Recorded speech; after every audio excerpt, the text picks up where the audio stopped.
the presentation. I'd now like to welcome Ellen Cushing, Deputy Director of the CCRS Center, to introduce today's topic and our presenters. Ellen?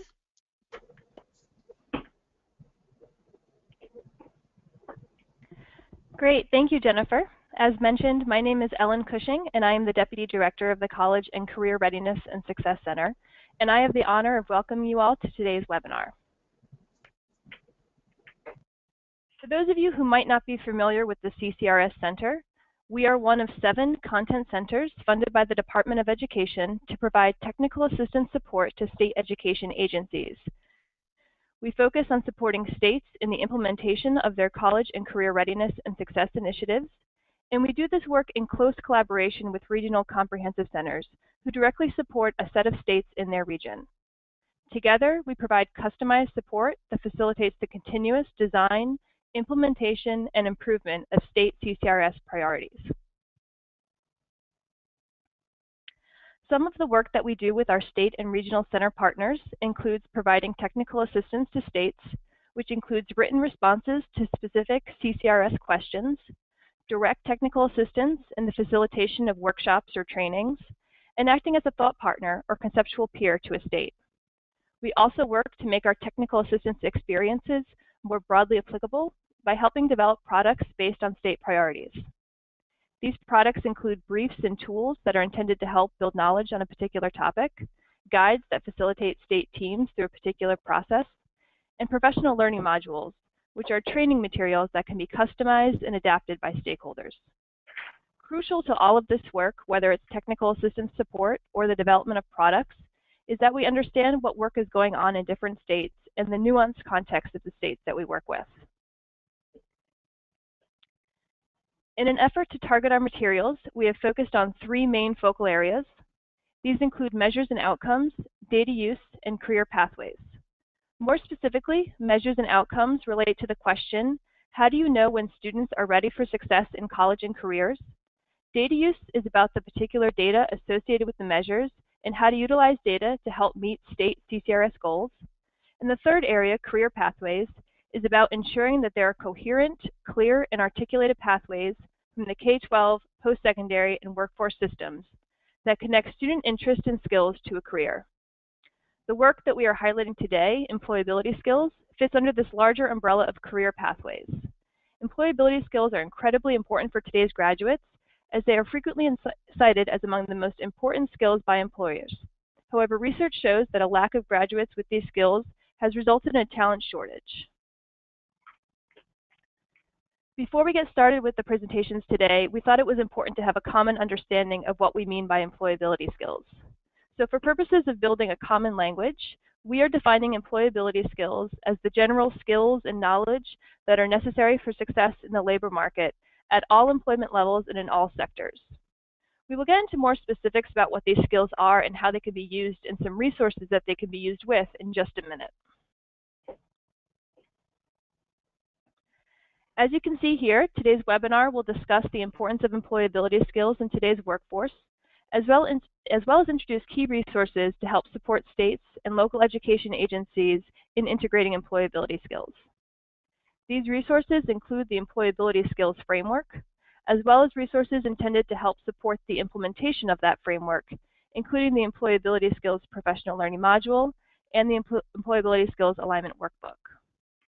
We also have a colleague from the Kansas Department of Education who will talk about how they have used these resources in their state to help promote their CCRS priorities in districts.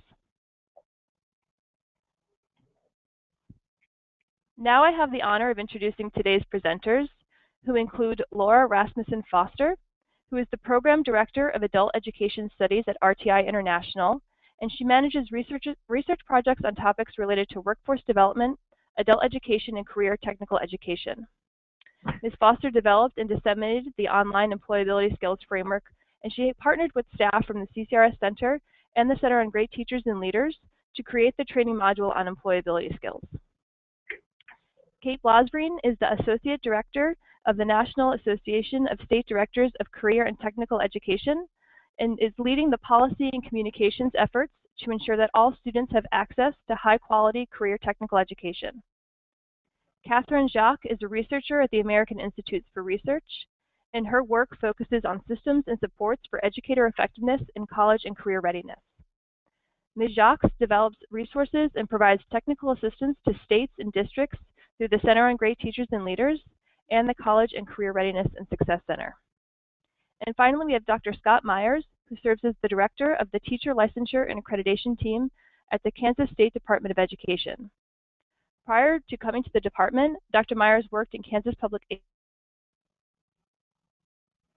He served as an assistant professor of leadership, a superintendent of public schools, a high school principal, and was also a high school English teacher.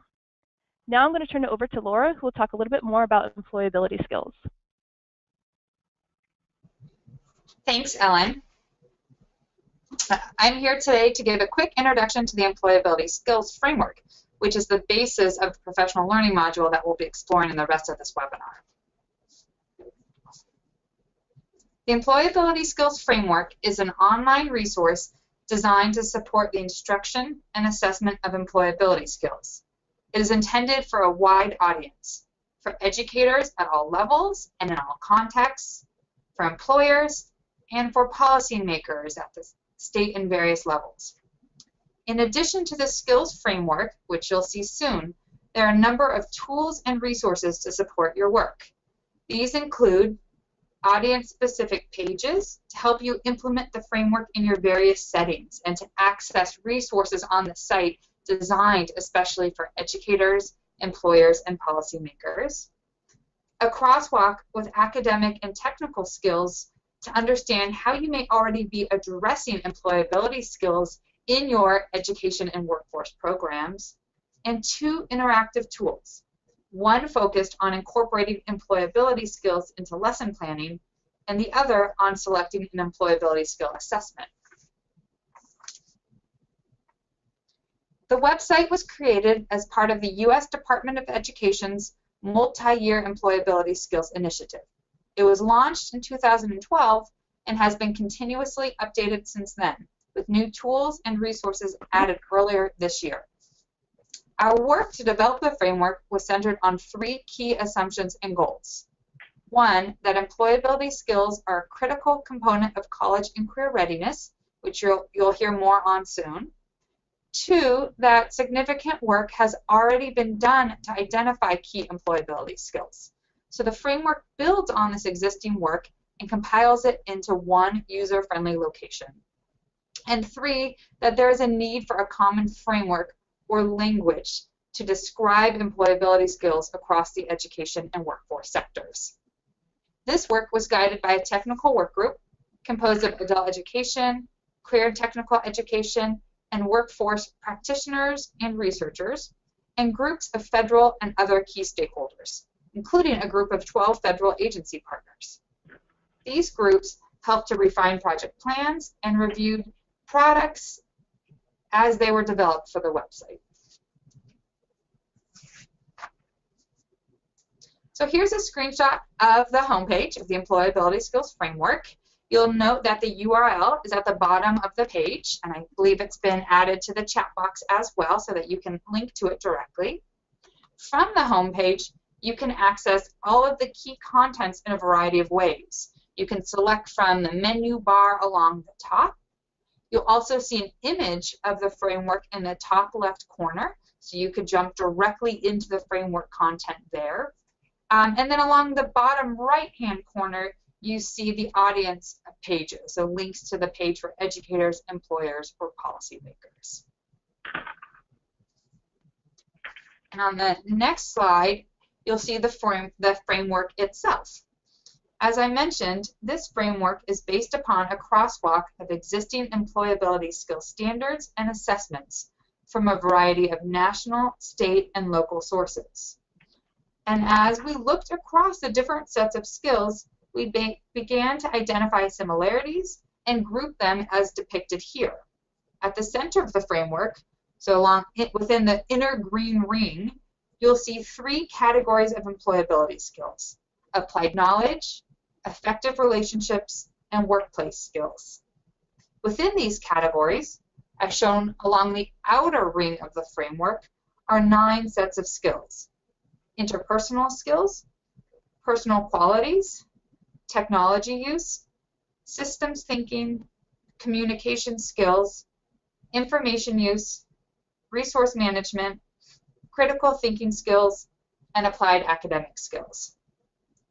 Using the framework, which is interactive, you can click on each component for more information and to access a matrix that shows the relationships among different sources related to each framework skill. So you can begin to make decisions as you're integrating these skills into your instruction and other educational settings about kind of the different resources that you already may be using and how those resources characterize and define the employability skills that are included in this framework. So I encourage you to spend some time exploring it and understanding the skills that are included and using the resources that are on the site to help you make decisions about which skills to teach or to evaluate and assess, as well as to work with all of your partners throughout the education and workforce system to think about the importance of these skills. Thank you. Great, thank you so much, Laura. That was a great overview of the framework, and I know you guys spent a lot of time putting this together and got inputs from many sectors, and I think it does a great job of capturing so much of what we know is critical to success in the workplace. So I'd like now to invite Kate from the State Directors of Career and Technical Education to give her presentation. Kate? Thank you, Jennifer, and good afternoon to everyone, or good morning to those on the West Coast. I'm excited to be here and talk about this work, this really important work. So as mentioned, I am with the National Association of State Directors of Career Technical Education Consortium. We are a national advocacy organization that represents and works with state-level leaders to oversee career technical education to really promote and ensure that there is access to high-quality CT for all students. And so I'm really going to talk today about, from our community's perspective as well as from an organizational perspective on why employability skills, the employability framework that Laura just went through, and some of the new tools being shared today are really valuable and sort of contribute to the broader reform movement. So if we move to the next slide, you can sort of see how and why we are invested in this work as an organization. We have been engaged in the process in many steps along the way. We served on the technical working group that was mentioned earlier to develop the framework, providing feedback and input and working through those many sets of standards and assessments that sort of define the space. We also currently serve as a core partner with the College and Readiness and Success Center, and have collaborated with them on a number of initiatives, as well as a partner with the Center for Great Teachers and Leaders, and many of their work, much of their work that intersects with the career technical education community. And in that role, we had the opportunity to provide some input and feedback on the new tools, on the professional learning module, facilitator's guide that will be shared later today. So more fundamentally, the notion of employability skills and their role in the broader college credit movement is just very much core to what we do, what we stand for, and what CT is all about. So we move to the next slide. I think we can, all agree, and I realize I'm preaching to the choir in this one, we can all agree that employability skills are critical. And we really see the imperative for building these, for strengthening them among our students coming from two related directions. The first is that as we work to reorganize our K-12 school systems around the goal of ensuring that all students are graduating college and ready, or ready for their next step, be it post-secondary education to 4-year or directly into a career training program, we need to consider the full breadth of the knowledge and skills that really make up that definition of college readiness. The academic skills are absolutely critical and important, as laid out by the Common Core or other college credit standards.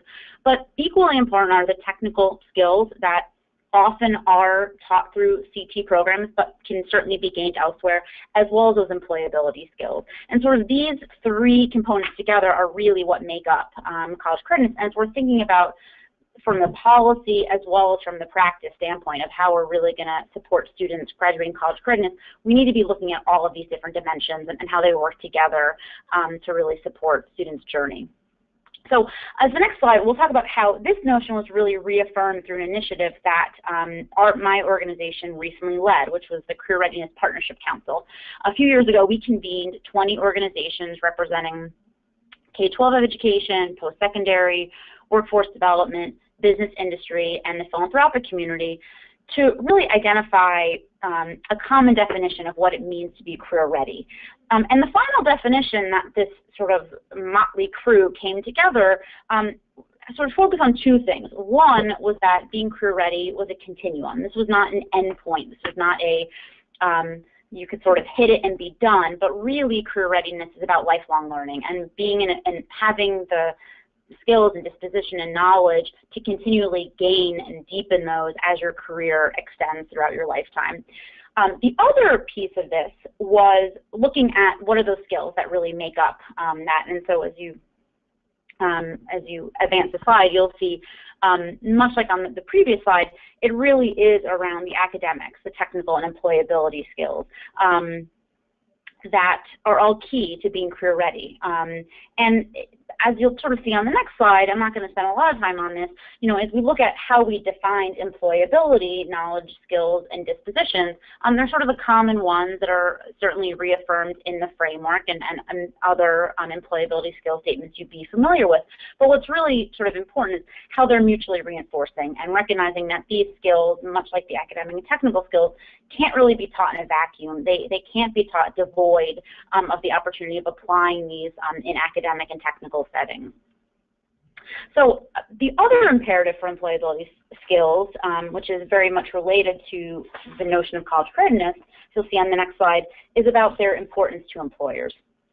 And so, as Ellen said at the top of the webinar, these are often cited among employers as sort of the most important skills, and the lack of these skills are contributing to the skills gap and challenges in actually finding hiring. I mean, you often hear employers talk about, these are the skills that they can't really train individuals in. Either they have them or they don't. They can train and help build the technical skills.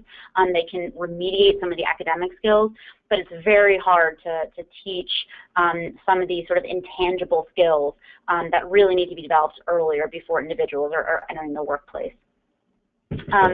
So as we move forward, this all sort of speaks to, so this is the value of employability skills, but then what's the value of this framework and the work that's been undertaken by the center? So, first and foremost, as Laura did a nice job of showing, it really brings some clarity and consistency to the multiple, sometimes mutually reinforcing, but also often redundant efforts to boost students' employability skills. Right now, there are a lot of ways we're talking about these skills. Today, we're talking about them in terms of employability skills. You often hear them referred to as soft skills. They're 21st century skills. They're workplace readiness skills. The, emotional intelligence, or EQ, is something that's gaining a little bit of traction, sort of as a companion to IQ, which is focusing more on the content knowledge, and EQ is more on sort of non-cognitive. Grit is something that's getting more attention in terms of persistence and determination and being able to sort of stick-to-itiveness. And then also they're called non-cognitive skills.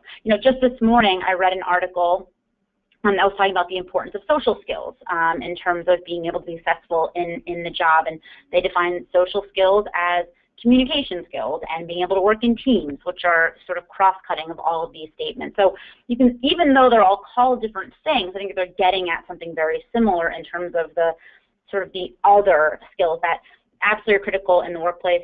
One could argue equally critical in a post-secondary environment, but really, with all of these terms, there's no sort of surprise that there's also many initiatives in place to support the teaching and learning of these employability skills. So you can look at the next slide, and I've highlighted just a handful of them. So some of which you're probably familiar with. The Partnership for 21st Century Skills and their rainbow graphic has been around for almost a decade in a number of states, and local districts have really embraced that as sort of a way of cross-cutting some of these skills across disciplines.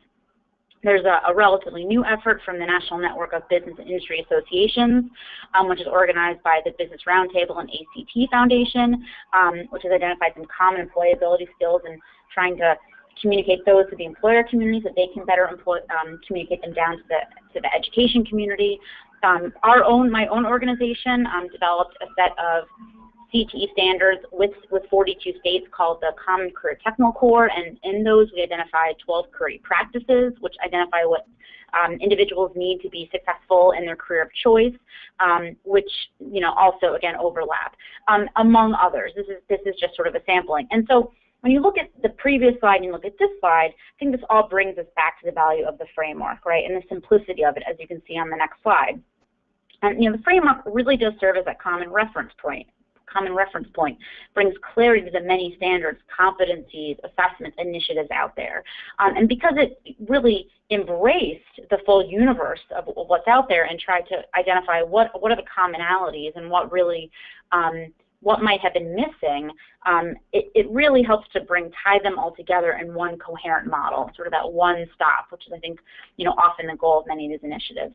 The other value, which Laura touched on the next slide, is the range of resources that the site offers to support the implementation of these skills, right? It's not just a list of standards, it's not just a framework, but it really is undergirded by a number of tools and examples to really help both practitioners as well as policymakers think about what to do with this resource. And so you have innovative models of how these employability skills are working. You have assessment strategies and approaches. You have the crosswalk between the employability skills and the Common Core State Standards, sort of core academic standards, as well as the Common Career Technical Core career practices that I mentioned earlier. I know we'll spend a little bit of time on some of these crosswalks in a little bit as we get into the professional learning module. And so, from our perspective, it's just having this one place to be able to send our members and send members of our broader community to sort of see what's out there, rather than having to sort of send them the sort of multitude of resources and lists, and really having one vetted, consistent, coherent model really, I think, adds great value. And so finally, it's now exciting that the two centers, in AAR, along with RTI, are sort of still further building out these tools to really think about how can the framework better be implemented on the ground, right? It's the first step is, of course, getting it up there, providing the resources, but I really commend them for taking the next step to really building out on the professional learning module and the workbook to really think about how to get these resources in the hands of those on the ground to really put them into place. And so with that, I'm going to sort of pause, turn over to Catherine, who will actually start to talk about these great resources. Well, Kate, actually, before we do that, we're going to take a break for a couple of questions that are already coming in, and just want to remind the audience of a couple of things. First, please go ahead and submit your questions through the question box, which many of you have already done. Second, many of you have asked about availability of the PowerPoint slides and a recorded webinar version. Yes, they will be available. We will resend out the links again of where you can find them, but they will be available both on the AYPF website as well as the CCRS Center website. And for those of you that have specific questions about some resources, we will be sure to connect you with the folks that mentioned them. But I do want to take a couple of questions from the audience right now, and this first question is for you, Laura. Folks were interested that you had made the framework accessible to different audiences, and was wondering if you had thought about accessibility to a student audience. Yes, that's a great question, and we certainly see and kind of considered students all along as kind of the most important recipients of the information on this site, but that the site itself was designed for those people who would be interacting with students and helping them to understand and improve their own employability skills. So it's a good question. Our hope is that obviously this information will trickle down to students. The resources on the site are designed for those people, the employer, the educator, or people making kind of larger policy decisions related to employability skills. But I think it's a great question, and certainly a good direction for taking this work. Great, and I think a great answer as well.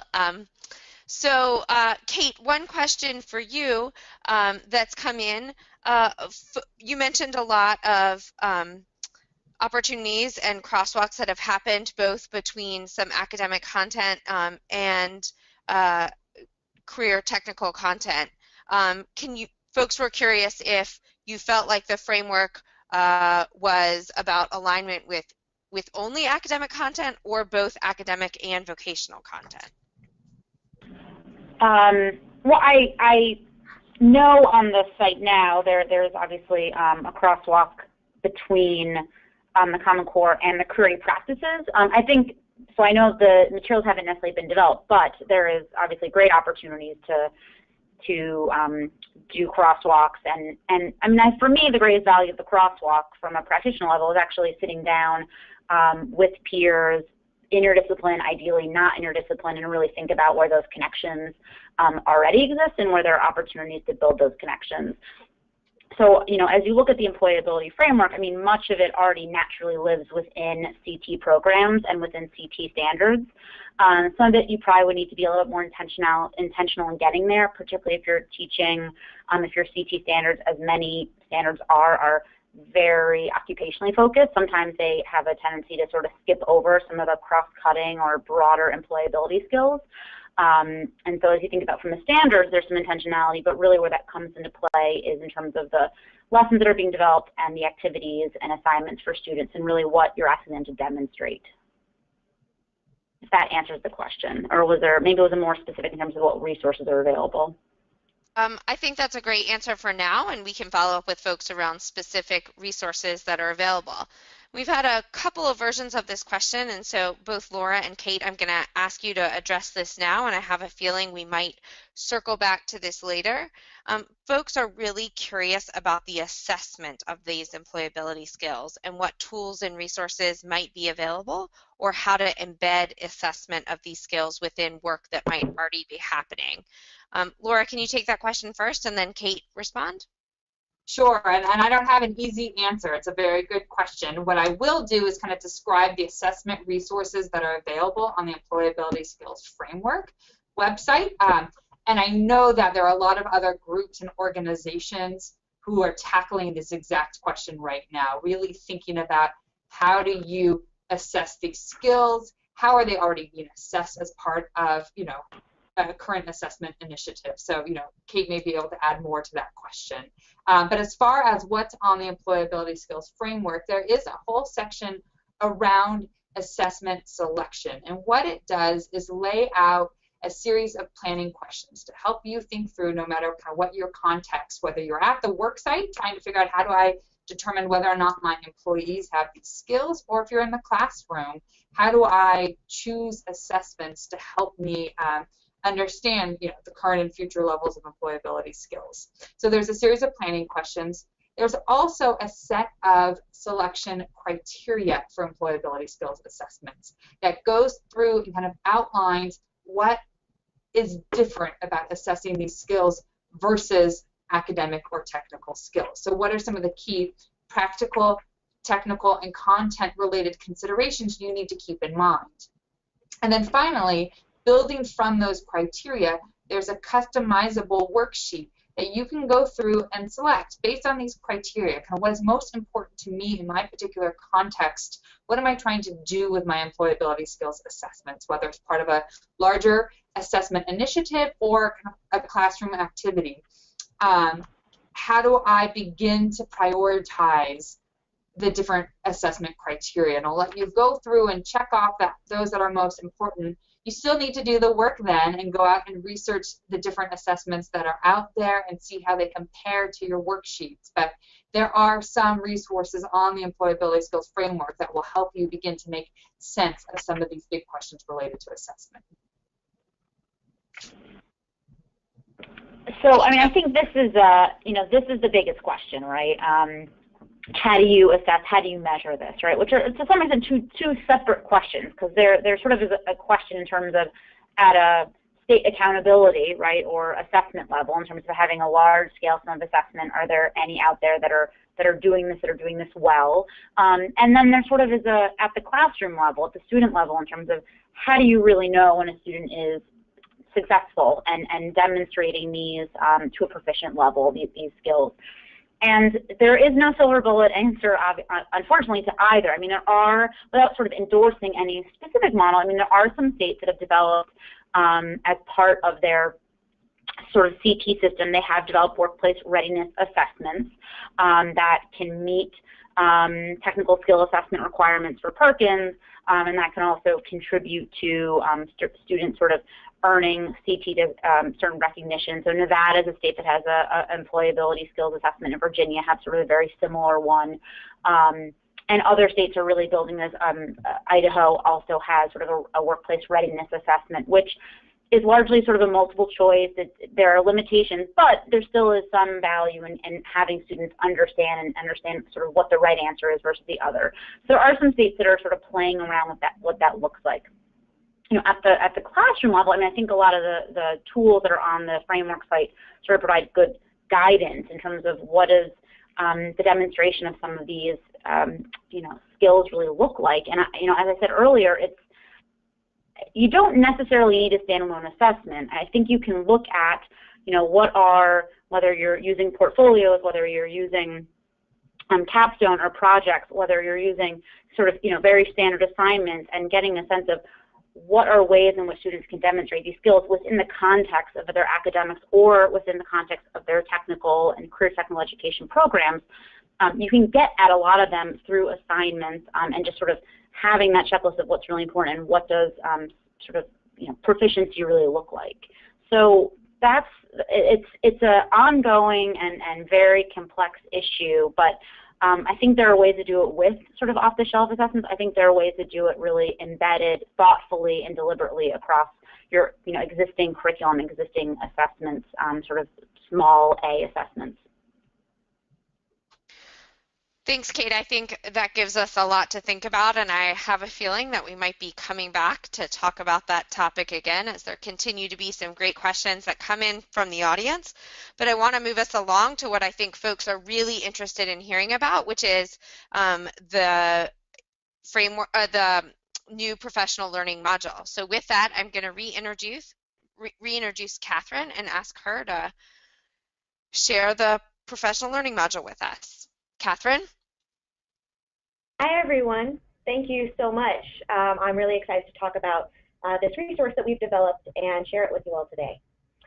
So we developed a resource that is actually based on the Employability Skills Framework that's designed to help states and districts better understand and utilize employability skills. And it's called a professional learning module.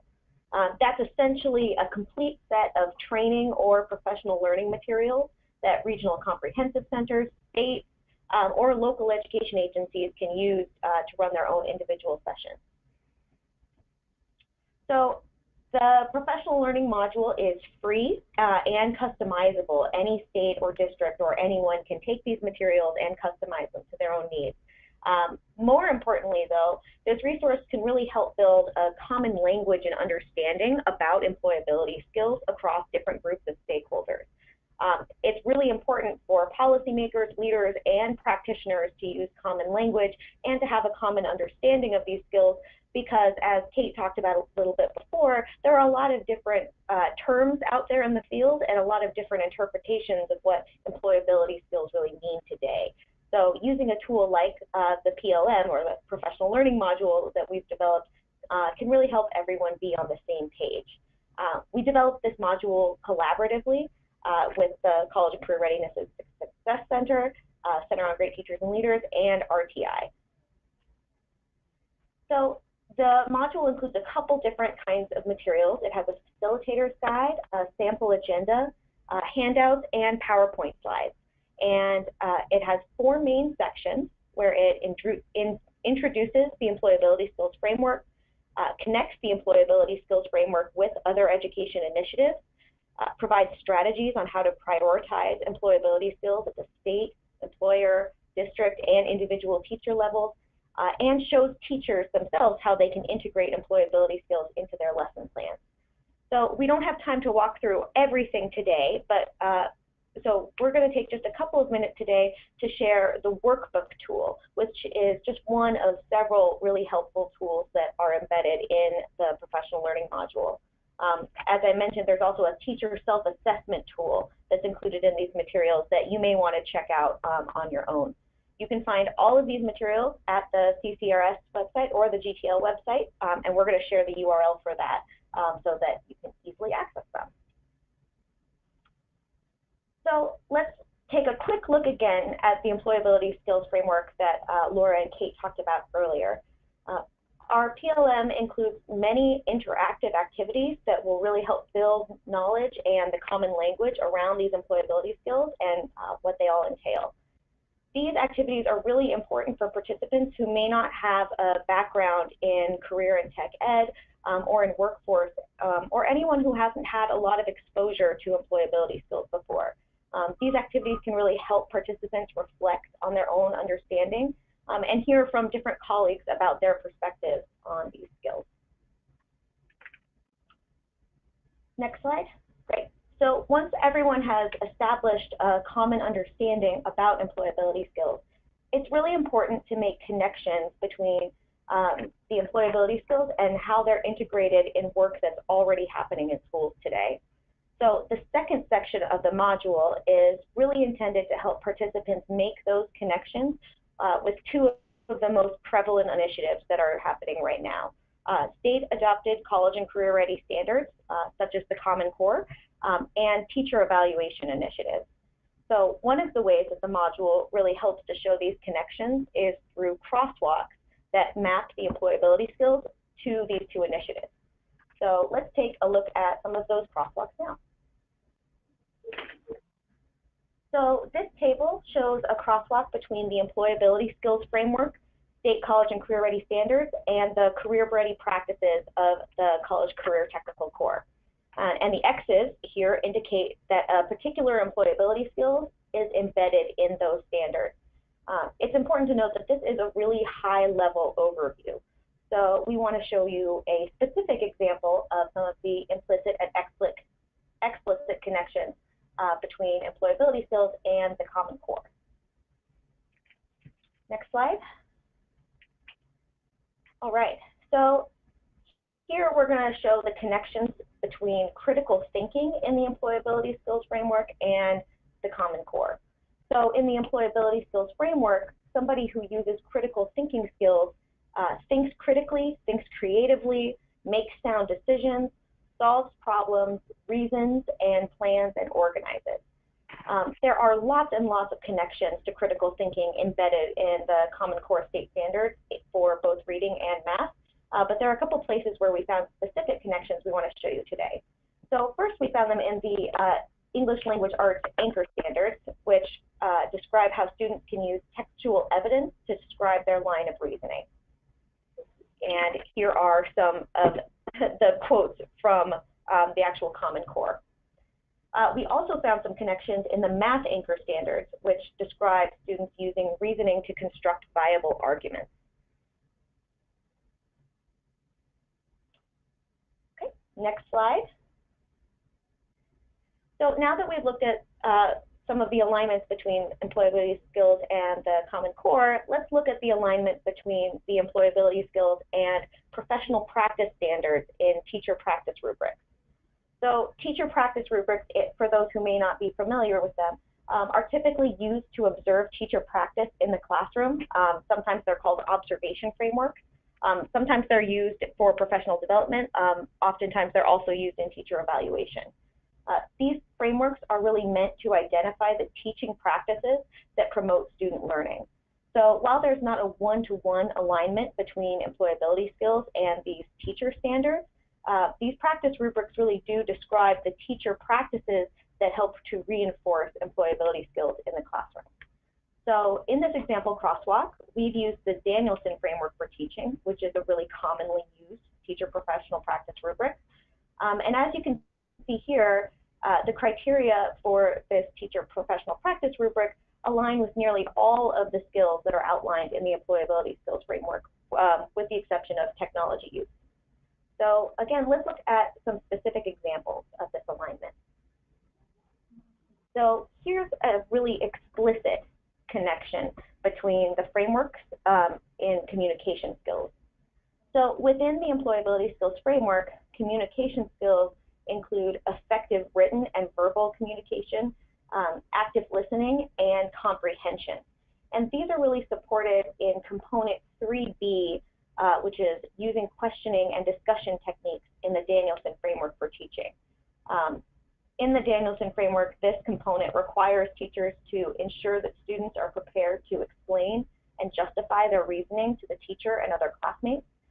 It also requires that the teacher challenge students to carefully examine their own premises and evaluate and respond to the teacher and other students' ideas. So that's a pretty clear connection there. But let's look at a more implicit connection that's also included in these frameworks. So in the Employability Skills Framework, interpersonal skills includes teamwork, responding to client needs, leadership, negotiation, and respect. The Danielson framework for teaching calls for the teacher to demonstrate knowledge and caring about students beyond the classroom, to encourage and validate student efforts, and to challenge students to engage with and assist their classmates in work. So while these expectations for teacher practice here are a little more general, the skills in the Employability Skills Framework are really good examples of what this can look like in the classroom. Next slide. So doing this kind of alignment that we've just provided some examples of, doing this kind of work can really help states and districts identify how employability skills are aligned with the work that's already happening in their schools and identify ways to make employability skills a priority. So here you can see a sample of one of the pages from the Employability Skills Planning Workbook, which is a tool included in the professional learning module that can be used to help evaluate how either state college and career ready standards, professional practice rubrics, and professional development opportunities align to the Employability Skills Framework in the way that we just described. So we really recommend that if you want to use this tool, convene a diverse group of stakeholders to come together and examine the alignment between one of these sets of standards and the employability skills to build common understanding across different groups. So as we just walked through, the Employability Skills Professional Learning module provides some example language on the alignment, but because every state has different standards and different rubrics that they use, it's really important that you do your own crosswalk to really understand employability skills in your own context. So the workbook can really help to support this. It goes one step further than actually just providing a template for alignment. It also helps states and districts assess the degree of alignment. It also has places where you can identify professional learning opportunities to support deeper alignment between these skills, and do some short-term and long-term planning that's needed to really truly integrate employability skills into your system. So let's take a look at an example of what a completed section of the workbook might look like. So in this completed example, the gray column on the left-hand side of the table describes the critical thinking skills component of the Employability Skills Framework. Now, in the top rows, there's a place to identify explicit or implicit connections between the standards and this specific employability skill. So here, we've identified some ELA and math practice standards that explicitly include critical thinking skills, and we've marked that they include them to a great extent. In the middle rows, there's one of those places to go a little further than just this alignment. There's this place to identify the actions, habits, and practices that teachers and students will need to be proficient in this employability skill. So for example, in terms of critical thinking skills, we've identified that models such as Socratic discussions and fishbowl classroom configurations can really help to facilitate critical thinking, and that teachers and students in this hypothetical context are doing this most of the time. Now, in the bottom rows, we've also provided a place to identify the professional learning opportunities that teachers will really need to implement these actions, habits, or practices in their instruction. So here we've identified some possible supports such as professional learning on Socratic discussions, professional learning communities, or online resources. We've identified that these might be helpful, but in this hypothetical example that they're not currently in place. So that would be something to drive those conversations around next steps. And as you can see, there's also a place to put some additional notes about what that might mean.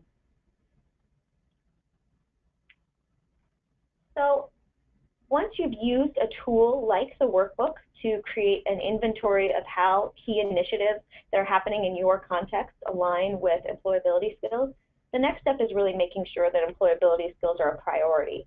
And the professional learning module identifies several key actions that different stakeholders can take to ensure that employability skills are integrated into both instruction and policy. So we really encourage you to check out the employability skills professional learning module in whole so you can see those additional tools. So some of the work that we do in providing technical assistance to states through the College Career Readiness and Success Center involves answering questions, providing direct technical assistance, facilitating workshops or trainings, or acting as a thought partner or a conceptual peer. We also work to make sure that all of our technical assistance is really broadly applicable. So as Ellen mentioned before, we provide a lot of products including briefs and tools and professional learning modules, such as this one that we just provided a sample from. So we really encourage you to check out all of our materials on the CCRS website, and there's also contact information there if you'd like to connect with us directly about how we might support you using these materials in your own context, or of course answer any questions around them. So thank you so much, and we hope that you have a chance to check them out. And thanks, Catherine. That was a really great overview, and I know, having played around, that there is so much information in the professional learning module, and I hope that folks will take advantage of. I'm going to keep the websites up for just a minute or two more, and we'll be sure to send them out to all attendees afterwards as well. But this is a great starting point, and of course you can connect with the team if you'd like some additional information. I am going to pause here and just take a couple of questions, although I'm going to leave this slide up for about 30 more seconds. Catherine, this question I think was answered in your presentation, although not directly, but thinking about age targets for beginning to teach employability skills. Should folks think about it across K-12? Should folks only think about it in high school? And how does the professional learning module help you address the question of what might be the right entry point? That's a great question. So we really think that it's important to teach employability skills across K-12, that there's a place for these skills in every classroom, but what those skills look like at a kindergarten level versus what the ways in which they might be integrated at the high school level might look a little bit different. So actually, the teacher self-assessment tool that's built into the PLM has some different examples of how these skills might be integrated into instruction at different grade levels. And of course, that would be something that I think the CCRS Center would be happy to help support more questions on. Great, and another question sort of quite related to this is, do you see applicability of this beyond K-12 education, perhaps in post-secondary or adult education? Absolutely. Well, I think that when we talk about employability skills, we're really talking about the skills that are important, beyond post-secondary. So not just in your future job, but also in higher education. They're really the skills that are necessary for success in life. And I know we talked a little bit earlier about the connection between employability skills and sort of lifelong learning. So I would just say absolutely. Great. And one final question before we move on to our last presenter. There's been a couple of questions about whether or not you've thought about customizing any portions of the framework or even pieces of the PLM to think about needs of special populations, in particular English language learners or students with disabilities. I think that would be something that we'd be more than happy to talk more about, and definitely the framework is designed to be customizable, so not just being able to fit a state context, but able to be customized to really address specific questions, and that could be, of course, for specific populations of students. So yes, I think that's definitely something that we would be very, very open to talking more about. Well, great. And I know there's a lot more questions that keep coming in, but I want to move us along to our final presenter. And I want to give folks an opportunity to hear about how the Employability Skills Framework and the Professional Learning Module is being used in the context of Kansas. And so I'd like to invite Scott to join us and share a little bit about their efforts in Kansas. Absolutely. I'd be pleased to do so. First of all, I want to thank the parent organizations for inviting us to participate in this work, and particularly our Regional Comprehensive Center for making the introduction to us, to these fine organizations. This information came to us at just the right time in history for us. And as I frame my comments for you, I'll be talking a little bit about perspective and history here in Kansas, why we're in this workspace, the steps that had been taken, and then the current work and where we're headed next. So this is wrapped up partially in Kansas on my team around our accreditation work. We are in the process of moving away from the old high-stakes system of crediting school systems and districts, or I'm sorry, buildings in Kansas, moving away from just AYP, the one point-in-time test method we had for so many years, to a focus on the entire educational experience and looking at it from the perspective of an entire school system and not just single buildings. And as far as how that's working, we've broadened, as I alluded to a second ago, away from just a single academic measure, state assessments, to look at a variety of aspects of the educational experience. And we happen to frame it, we call it the 5 R's, and it's listed on the screen there. But what I'm here to talk to you about today is the results area. And to echo something Catherine said earlier, this is so important for us to make sure that we make the connections between the academic, the technical, and the employability skills. And that's, once again, there are many reasons as I go through this, you'll find that these resources really fit our needs and our work efforts at this time. Next slide, please.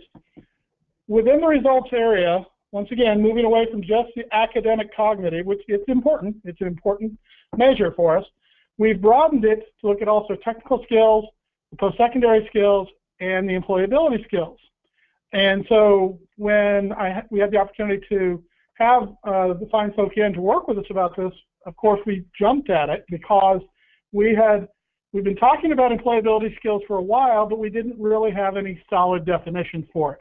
Kind of like the emperor's clothing. People, oh yeah, we know what that means, but when you really try to figure out how to count it, we didn't understand it. So next slide, please. There are a few givens in order for us to do our work here from the state perspective in Kansas, because we're not just doing it for one building or one district, it's for everyone. We have 286 districts in the state of Kansas who are accredited, and over 200 private institutions who are accredited as well. And this is PK-12. Like every other state and union, local freedoms are hugely important to us. So we need a framework which is allows freedoms to take place, and of course with all the different definitions that come along with this, there are freedoms. It just simply has to make sense, has to flow logically, and we're continually looking at making sure we're not duplicating efforts. You know, the people in the field are busy enough as it is. We don't need people to be doing multiple data entry or multiple systems.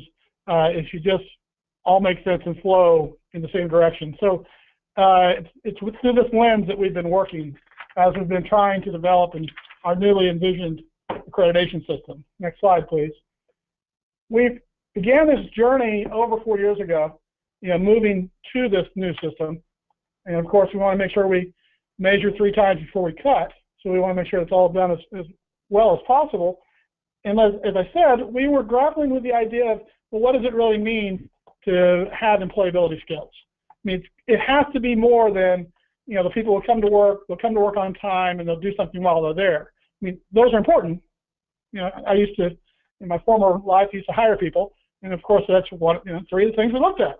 But there are more facets than just that. So we began trying to figure out the definition, and then in 2015, in May, our friends from Oklahoma, our C3 group, brought this opportunity to bring in the Center on Great Teachers, the AIR people, and the RTI folks to come to Kansas and share with us all these materials. And like I said, it was just what we had been seeking. So we took that information following our time together, and I had the honor of working with our Accreditation Advisory Council, and so we presented the materials to them. We said, hey, here's a major piece of information that can help us with that one results area, because within that results area there are 4 different types of data now, and they're equally important, but we have to have something to hang our hat. We can't just say everybody knows what it means. So we presented it, and a subcommittee decided to take a look at it to see, well, how does that flow from what we already know what's going on in the state of Kansas? And that's good. But where we really started getting traction was a mid-sized middle school, and I'm pleased that the principal of that school happens to be one of the co-chairs of the advisory council, and I'm pleased that it happened to be a middle school in that within a properly functioning middle school, you get some of the elementary mindset, you get some of the secondary mindset, and it comes together in that middle school where it can be a wonderful, wonderful place. Or really be a bad place, but this happens to be a very good place. And they decided they were going to take the materials, and at the beginning of their professional learning opportunities this school year, start to mess with it. You know, just get in and dig into the materials that were provided to see how it all fits with what we're doing. Because, next slide please, in order for us to be successful in getting this new accreditation system in place, we have to be able to show within the results area some quantitative data. You know, our new system is built on has some qualitative data as well, but in the results area, we need to be able to point to a number. You know, the system's all built around being a growth model, you know, multiple year growth model, but you have to have some starting number. So they dug in and we're trying to figure out, well, what possible data points exist for us? And they were using the framing questions as listed there. You know, what are employability skills? You know, when we ask 20 people on the street, what are employability skills? Most everybody says, oh yeah, I know what they are, until you ask the 3rd question about it. And then people kind of draw a blank. So it's nice to have these resources. The question of, well, why is this important? Everybody, you know, we all talk about it's important. Well, why? And they were able to hone in on the fact that it has a focus locally, state level, and nationally. You know, people are, you know, and with the business industry, the industry community from the business community.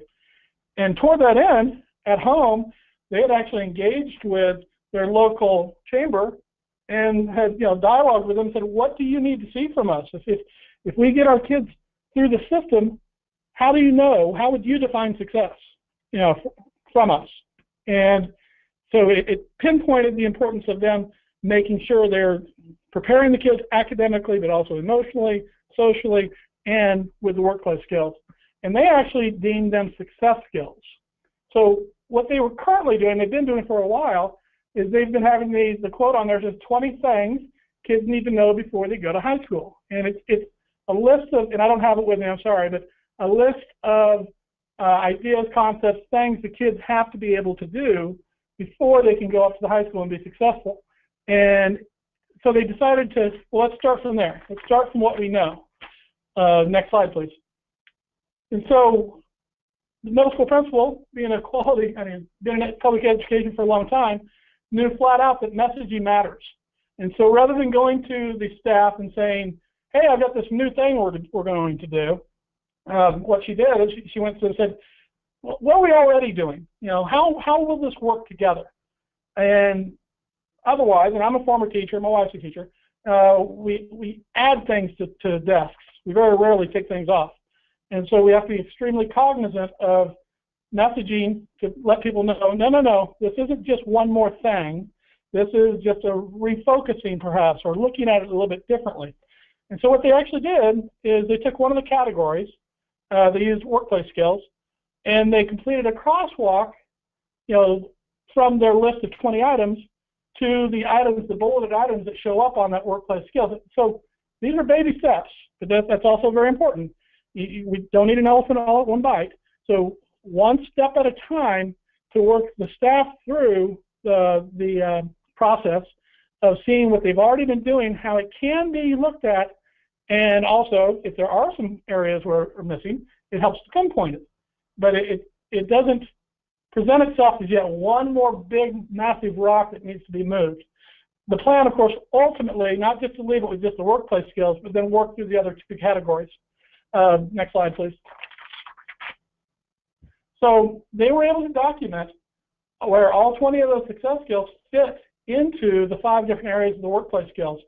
And what's exciting about this, and here's just some quotes that came back from their staff, it's important. Attitude is important. It's not just another thing we have to do. I mean, we are already doing it. We just haven't looked at it this way, which leads to that third bullet.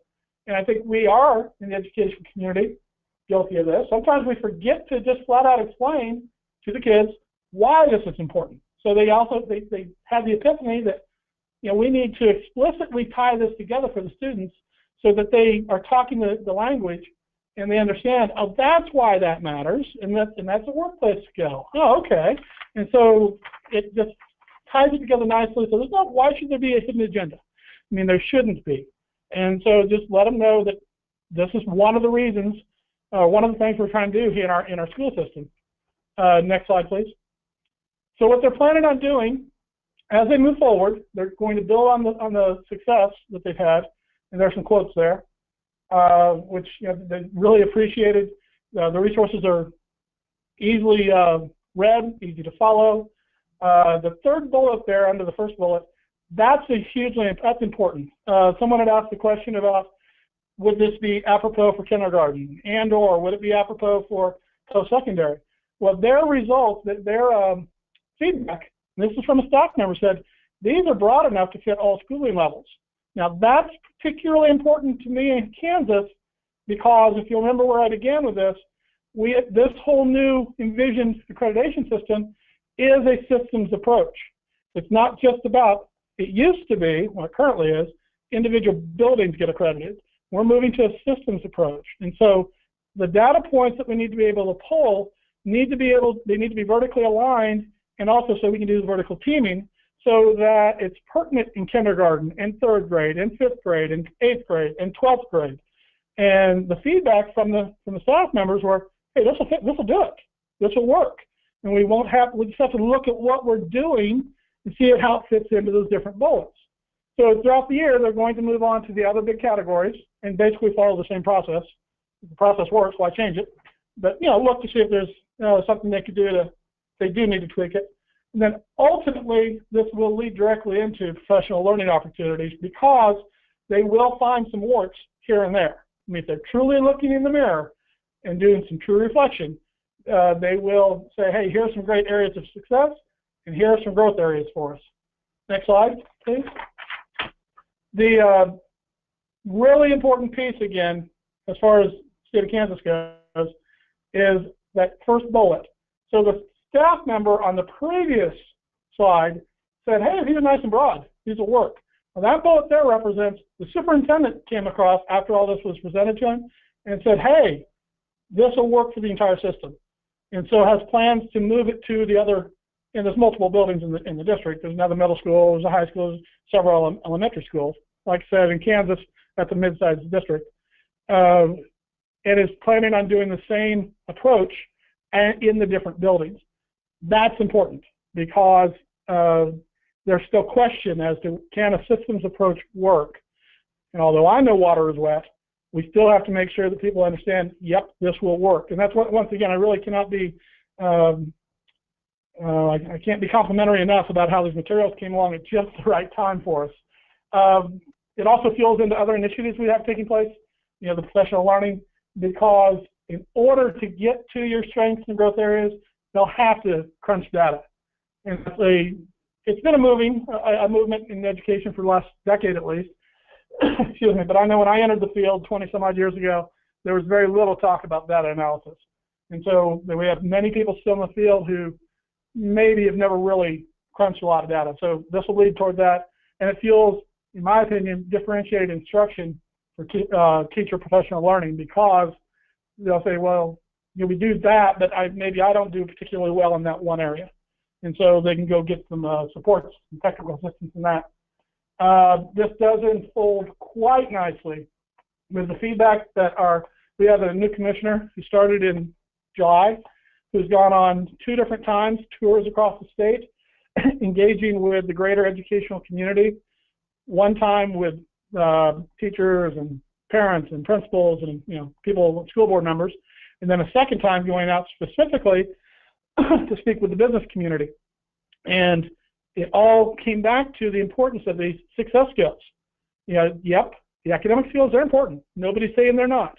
But the success skills are just equally as important. And so this gives us that hard data that we were lacking previously. So ultimately, we're going to work with that district as they broaden it within their own confines, and we'll continue our work with the rest of the state regarding employability skills. And I'm sure we will get a small rural district involved, an urban center district involved.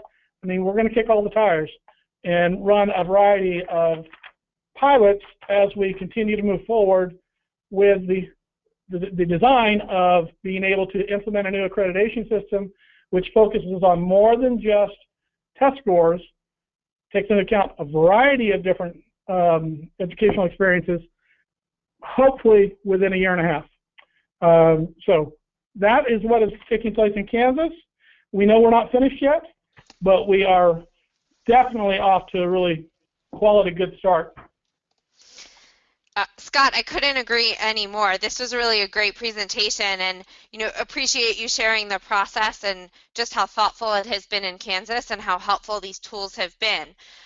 We only have about 5 more minutes for questions from the audience, and we've had so many questions come in. So before we get started in our final round of questions, I just want to remind folks that we will happily follow up with the folks whose questions we did not get a chance to answer today.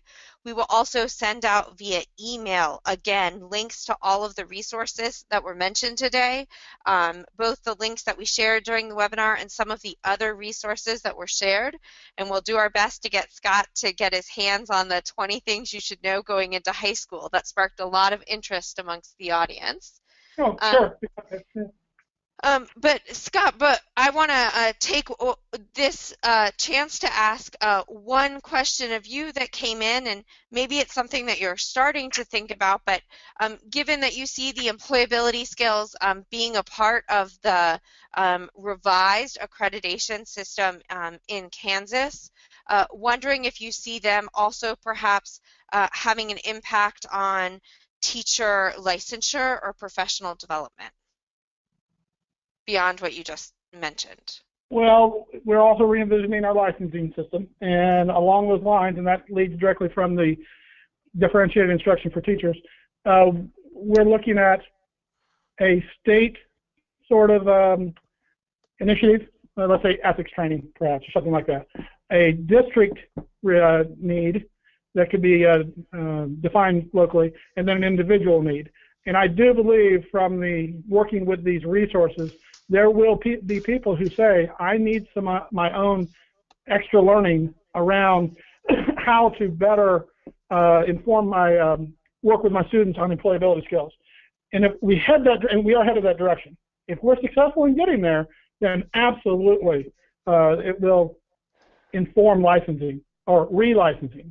I also work with higher ed, and we look at their dispositions, and within their programs, that they through program review, we make sure the dispositions are solid, and toward that, and just good citizenry and employability, and just all those different facets are part of that. So it might not be explicit, but it is implied as far as the pre-service. The in-service, I could absolutely see where that could head that way. Great. Well, we'll be sure to stay tuned and see how things play out in Kansas. So I have a question that perhaps everyone on the webinar today might want to address, but I want to first throw it over to Laura and then perhaps Kate. The framework does spell out, quite a number of employability skills. Wondering if you've seen any prioritization amongst employers, and whether or not that has had any sort of regional, that's been a regional decision, or whether or not employers have said, nope, we're interested in every single one of these skills. Laura, why don't you take that first, and then Kate, and others can weigh in if they'd like to. Sure. So, as I mentioned, the Employability Skills Framework really is an inventory of existing frameworks. So, no, it does not give priority to different skills. But you can look. There's a resource called the Source Matrix that shows the relationships across all of the different sets of skills that were used to create it. Some of, or most of which, were vetted by or created with employer involvement. So, employers were involved in the development of some of the workforce readiness credentials, some of the national sets of standards, some of the state resources, and it shows how they relate. So you could look across, and there's just an X, like some of the other crosswalks we've been looking at, where it relates to the Employability Skills Framework. So you can actually look across yourselves and see which sets of skills out there and how they've been prioritized by different users in the development of these skills. Kate? Sure, and so I think that's a good place to start. When you look at, in preparation of this webinar, I looked at a bunch of sort of surveys of employers and around sort of their demand for employability skills, and in sort of the many conversations we have. I think the one that probably comes up more often than anything is communication skills, right? Both in terms of being able to communicate internally, as well as sort of change the communication in order to work externally with partners and customers and sort of all that, both in written and verbal. And as well as teamwork. I think the teamwork notion certainly comes across a lot.